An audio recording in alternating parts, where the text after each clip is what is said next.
tell me what their capabilities and capacities will be.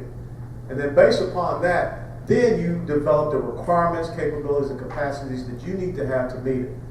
And then you talk about how my overarching strategy should be this. And I kind of think about these things late at night. You have to have a strategy that says, I want to be able to engage, deter, and strike. I don't want to have any American troop in a combat zone longer than 8 months. I want us to have like I said, power projection platform instead of a forward deployed military, which is the Cold War era military stationed in Korea or Europe or whatever. And that's how you start to develop that strategy, so that you have an ability to be able to contend with the threats. See, we really lost the bubble. When the Soviet Union collapsed, we said, that's it. There's going to be peace, everything's going to be hunky-dory, we don't need to have a large military, we can cut it right down.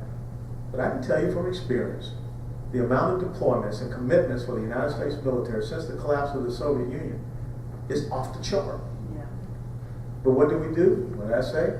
You looked at the military as the bill payer for your fiscal irresponsibility. And now, when I deployed to Iraq in 2003, didn't have enough body armor for my troops. The doors on my Humvee, thank God those guys did not know about IEDs in 2003. It was a bad day. And that is the problem with this country. The problem with this country is that we deal with all of these issues in election cycles. We don't deal with these issues with a vision, 20, 30-year vision. Same with our economic situation. And someone had sat down in 1978 when Jimmy Carter walks in and said, I really believe that why don't we have a policy that every American has a right to own a home? And someone said, hold on, Mr. President, let me go think about this, what that could be 20, 30 years from now. I guarantee you, we probably would not have had the Community Reinvestment Act. But we said, this sounds great.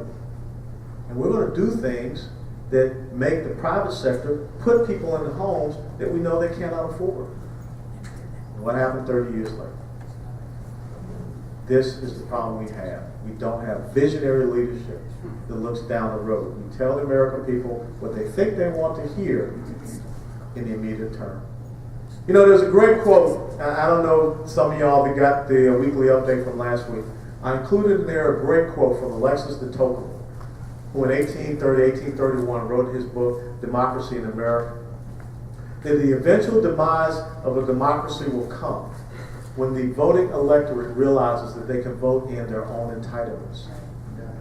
And politicians will recognize that they can campaign to give more free items from the largesse of the public treasury. And that's where we are. He predicted that in 1831. That's what we got. People telling folks you can have free healthcare, you can have free education, you can have all this kind of stuff. Somebody's got to pay for it. Bob and Marie Corey asked, what is being done about Medicaid and Medicare fraud? They read that in major cities it could reach 20 to 25%. Yeah, we're not doing anything right now. And I'm telling you that, Medicare fraud, your ground zero down here, we could have $200 to $300 billion savings in Medicare if we would attack the fraud. What we got to look and understand that there are people out there that are sending these exorbitant bills up to the CMS, and the CMS representatives are paying it without any type of verification whatsoever. That's why we got to reform this system. And that's why you talk about the premium support plan indexed towards your income, but it puts the patient and the doctor relationship back together. That's what we have to do with Medicare. Or else this incredible spending is going to continue to go off the chart. And like I said, things like competitive bidding, we got to clean that up so that we're doing the right things to keep those costs low. Sarah Randall is back, and she asked, what is being done to keep veterans' benefits from being cut? Most importantly, education benefits. Well, veteran benefits are not going to be cut. I mean, that's one thing. I don't sit on the Veterans Affairs Committee, but we're going to take care of our veterans, and we're going to absolutely make sure that we have a commitment to them as far as their education resources. So the GI Bill will continue to strengthen that. And as I said, we're going to look at the types of incentives that we can provide to the private sector to have them hire these veterans so we can get them to work. 11% unemployment rate for veterans, that's unconscionable, and we just cannot have that. So we will continue to have an even greater commitment to these young men and women. But you also have great organizations like Wounded Warriors that are filling that gap where the military, I mean not the military, but the government cannot make things happen. I got to tell you one thing. I know that there was some concern out there. I sit on the military personnel subcommittee, and there was some concern that we would see the retirement system of the military move toward a 401k. That's not going to happen. So we're going to keep that. Now, we do have to fight for military health benefits because that's one of the things that the president and the DOD is talking about cutting back on to try to find savings for the overall budget. Donald Phillips asked, is it true that we have large amounts of oil in Alaska which has been capped? And if so, why don't we sell this oil to China to help us get out of debt? Well, I mean, that's an option. I mean, people talk about the ANWR, and not so much, selling to China, but because I really don't want to see China get, too many energy resources. We need to develop it for ourselves. So the ANWR, the Bakken oil fields, the oil sands, all of these different things we need to be using. Hey, look, go home and Google a company by the name of Repsol. Repsol is the company that is, buying up the leases offshore from Cuba. And if you understand slant drilling, you can go 40 miles underneath the water into the outer continental shelf of the United States of America. If we don't do it, somebody else will. REPSOL. Pamela Ross asked, or said, the entirety of our Judeo-Christian values and ethics are under siege. No one seems to be taking the erosion seriously in D.C. except you. How can we wake everyone up? It's interesting you said that. This morning I spoke to an organization of men called The Gathering here in Palm Beach County. It's a Christian men's group. And I think the most important thing, the daily devotion that I read is called In God We Still Trust. And the great thing about this is that it looks at leaders that this country has had, and it talks about that Judeo-Christian faith heritage. And it gives you examples and excerpts of speeches and things that they have said. We just got to go back and understand that our faith is important. Separation of church and state does not mean you separate the faith of this nation away from the individual. That's the most important thing we must recognize. Separation of church and state is not in the Declaration of Independence. It's not in the Constitution. It was a letter that Thomas Jefferson wrote to a Baptist minister, part of the Danbury, Connecticut Baptist Convention, that said, in the United States of America, we will not have a person as the head of the state and also the head of the church, which was modeled after England. But somehow, over the years, we have allowed people to take that and pervert that into what they want to do, which is separate us from our faith heritage. I didn't say religion. We have no established religion. We're talking about faith heritage. Kurt asked if you could expand a little bit more. What can or will the House of Representatives do to rein in executive branch overreach of the Constitution, especially regarding departmental spending and czars? Well, last year we voted to defund the czars, but understand the system of checks and balances and what the the founding fathers established. We can't just enact legislation on our own in the House. You got to have a partner over in the Senate, and we don't have a partner in the Senate. So as you saw earlier, a lot of these bills are sitting over there on the Senate side of the House. Look, everything that could not be done by the legislative process is now being done by executive order fiat. When you could not get cap and trade through legislatively, then you turn over to Lisa Jackson and the Environmental Protection Agency, and things are being done by a regulatory order. When you could not get the Employee Free Choice Act, better known as card check, through legislatively, then you turn over to the National Labor Relations Board, and then they're the ones that are going out and attacking right-to-work states like you saw with Bowling in South Carolina. Okay, so elections have consequences. There's only so much that the legislative side can do when it comes to the executive branch. And if we don't have a partner on the Senate, that greatly deters what we're able to do. Luis Daniels had a couple of thoughts, and maybe you could pick one or two or all three of them to talk about quickly. Number one, what are your thoughts on No Child Left Behind? We need to look at, we got to do something different with education in the United States of America. Okay? No Child Left Behind sounds great, but what I need to see is where we have public-private partnerships. I need to see where we are getting people in and they're teaching the practical application of the theory that teachers are teaching. We've got to prepare productive members of society. You know, you're going to have a 30 to 35% that's going to go on to college. But what do you do with the rest of those young men and women who, when they take an FCAT, and then at the age of 16, you tell them that the FCAT really determines their future, and they decide, well, if I don't do well at the FCAT at 16, I'm at the age where I can drop out. You have to show them what's the purpose of learning some of the things they'll learn. We need to go back and develop apprenticeships and internships so that in the summer, you make a good grade, you get to go out and you get to work with someone. That's how you develop the next generation of talent. We've got to get science, technology, engineering, and mathematics, and some semblance of manufacturing back into our schools. No, I don't think there was anything wrong when we had shop and things of that nature in high schools, because you were starting to teach kids productive skills. If you're a plumber, you got to understand something about metrics and angles. Why don't we have plumbers coming in and complementing what they're being taught and teach them? And then we can get these kids out. And plumbers make some pretty good, greenback, okay? There's nothing wrong with that. So I think that this mentality that every kid has a right to go on to college. Remember, once upon a time, we said every person had a right to own a home. Every person has a right to health care. Okay? That means you just expanded government bureaucracy. So we have to have really a reformative process that gets education focused back down to the local level if we're going to save this country. Look, India, China, all these countries, they're outpacing us. If you pull down and you look at that strategic fighter that China just unveiled last year, it looks very similar to the F-22.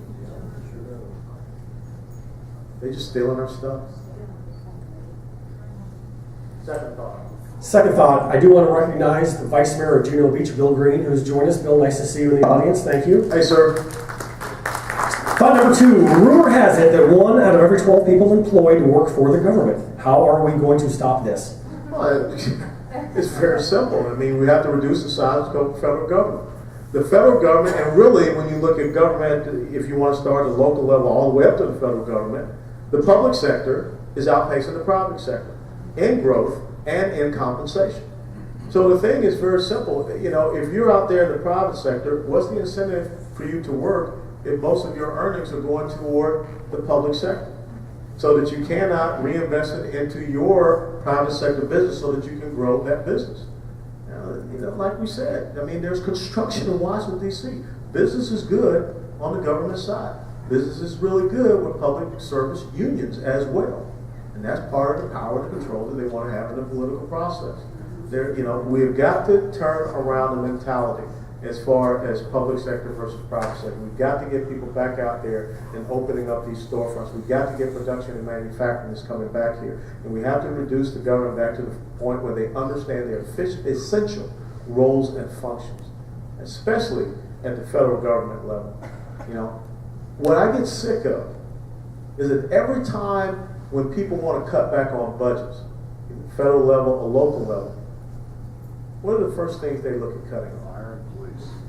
Police, fire, military.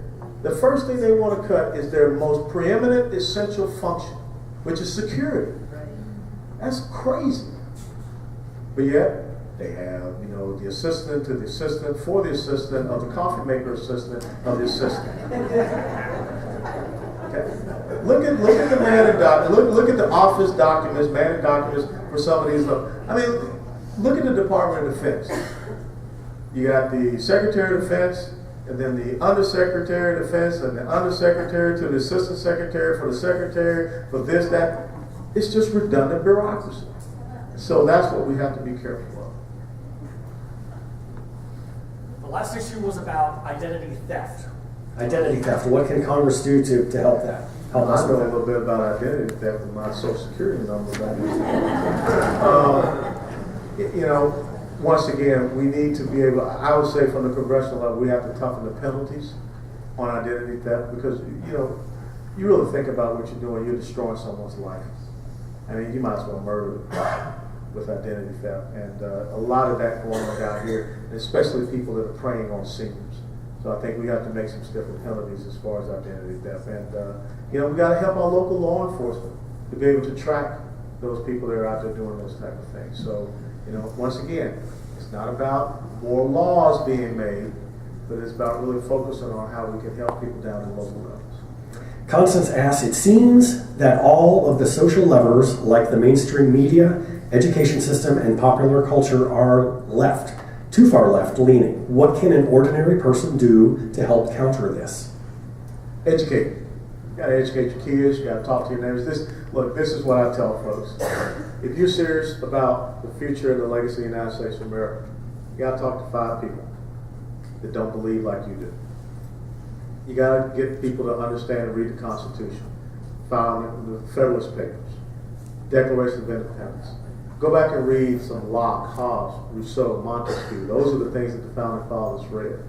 You know, go back and read something like Atlas Shrugged and share those lessons, because you know we're kind of living that book right now because we're destroying individual industrialism. So when you go out there and you talk to 5 people, try to get 3 people to think about where this country is headed. That's the challenge that you have to have. And that's the only way we're going to get it done to be different. And guess what? Every single one of you, you're a media source. Write an op-ed piece. You know, write something to George Bennett. You know, he'll get it from you. You know, write something to your local papers. You know, you have a lot of great local papers. But you've got to start doing those type of things to let your voice be heard, or else you'll be silent and you get steamrolled. So, talk about the facts.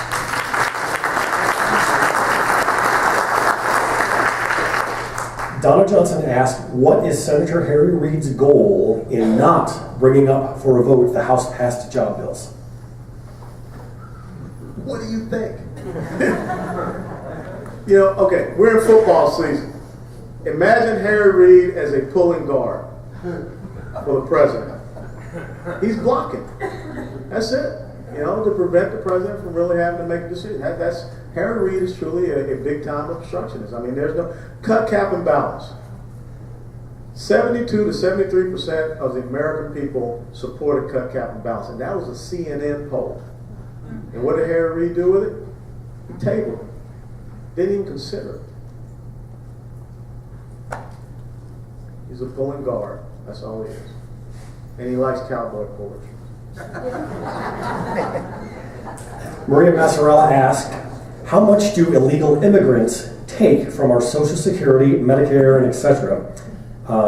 And what about border security? I can tell you that you're going to have to secure your borders because it's not just people coming across the protocol and want to look for work. It's a national security issue, and it's getting bad. There's a category on the Border Patrol website called OTMs, other than Mexicans. These are people that are coming from Middle Eastern countries that aren't friendly to us. And don't forget that Iran was working with Mexican drug cartels for an assassination plot of the Saudi ambassador and also the Israeli ambassador. So we got to be very forthright about that. Illegal immigration is hurting your economy, it's hurting your healthcare, it's hurting your education. It's a local criminality issue, and I'm sure any of these police officers will agree with me with that, especially in Jupiter, where you still have El Sol Center over here, which, if I'm correct, is a taxpayer-funded center. That's about as dumb as a bag of rocks, I would say.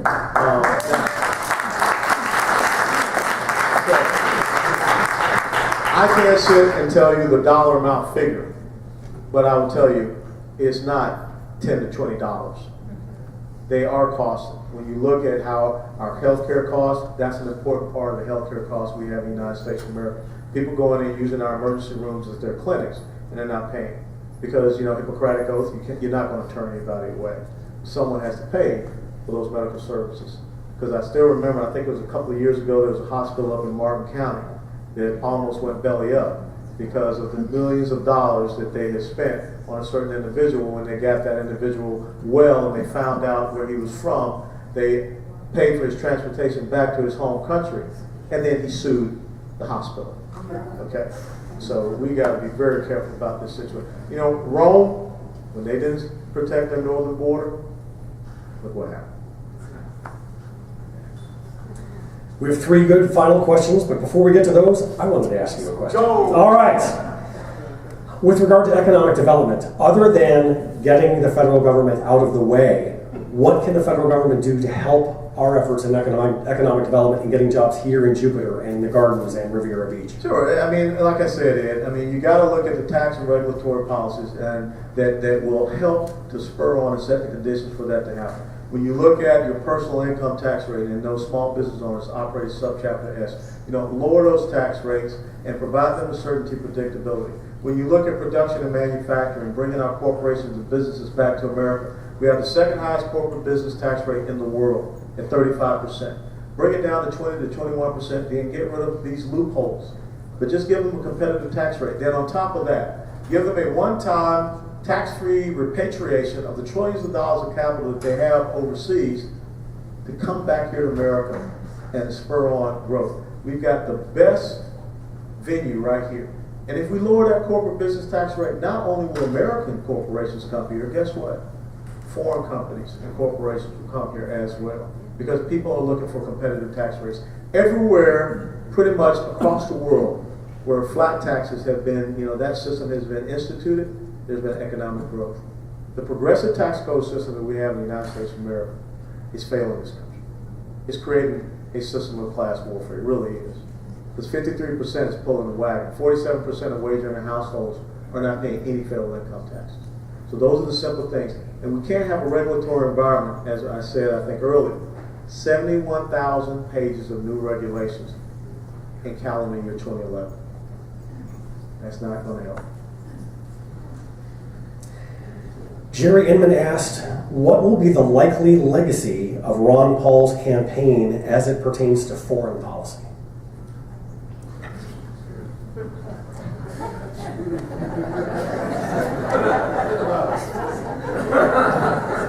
I'm trying to think how there could be a legacy for something that doesn't exist. And I have to be very honest. Ron Paul is spot on as far as fiscal policy and monetary policy. He's got it, no doubt about it.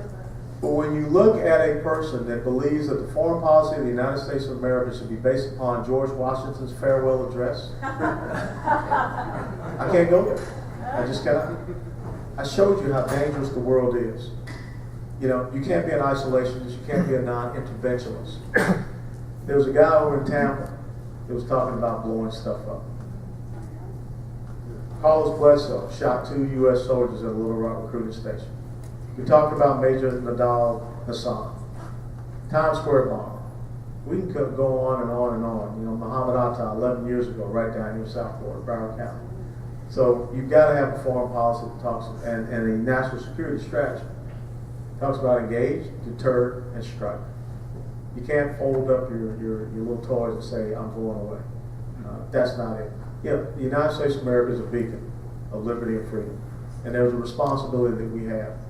Some people may not like it, but it fell into our laps. We need to accept it and then figure out the best way that we can not only secure the American citizens, but also our national interests and provide support to our allies. Because if not, you know what Saudi Arabia said? We need to get a nuclear device too. Because if people don't believe that the United States is going to be able to manage some of these things, and Ronald Reagan said, peace through strength.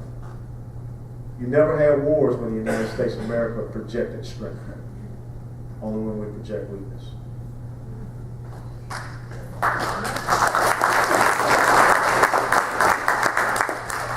Brad Nieder, who is, by the way, a leader in the Chamber's Small Business Advisory Council, asked, can you explain how foreign aid is brought up for a vote? Are there any efforts to change that process? Yeah, what you have, and understand this, a lot of people talk about foreign aid spending. When you look at our budget, foreign aid spending, this part of non-defense discretionary, is only about 2.3% of our overall budget. It really is.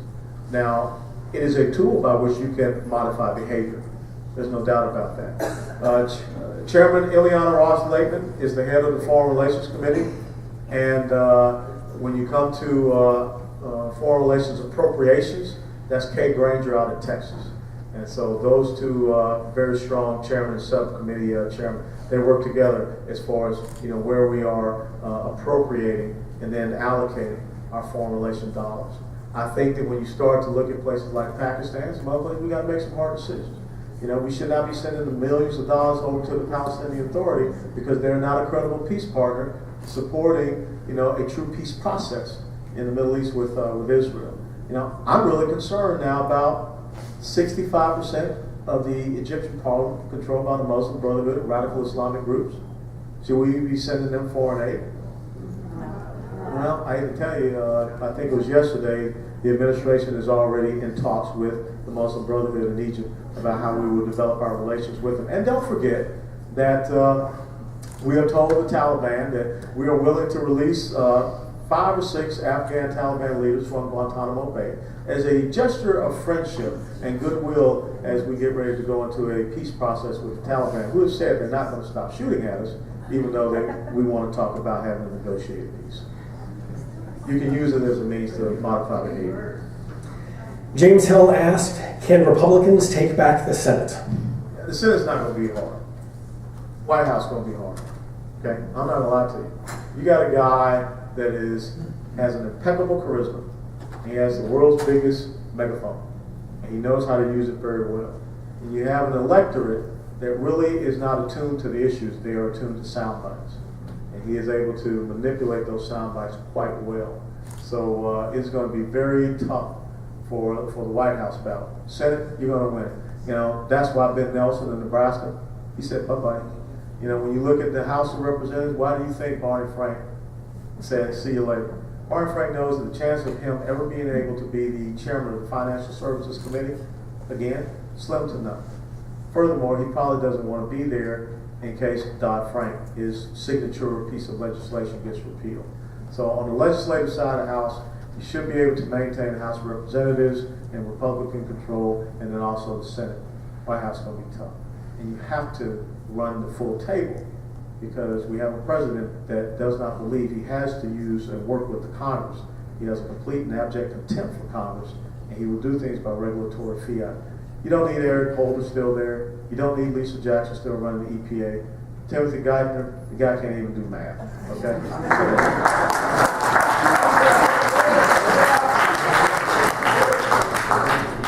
Congressman West, you've made it through 3/4 of an inch of questions, and that was the last question. So I just want to say, on behalf of all the residents of the 22nd Congressional District, I wanted to thank you. Before you were elected, when you were campaigning, you promised to come back home and visit with us in person early and often.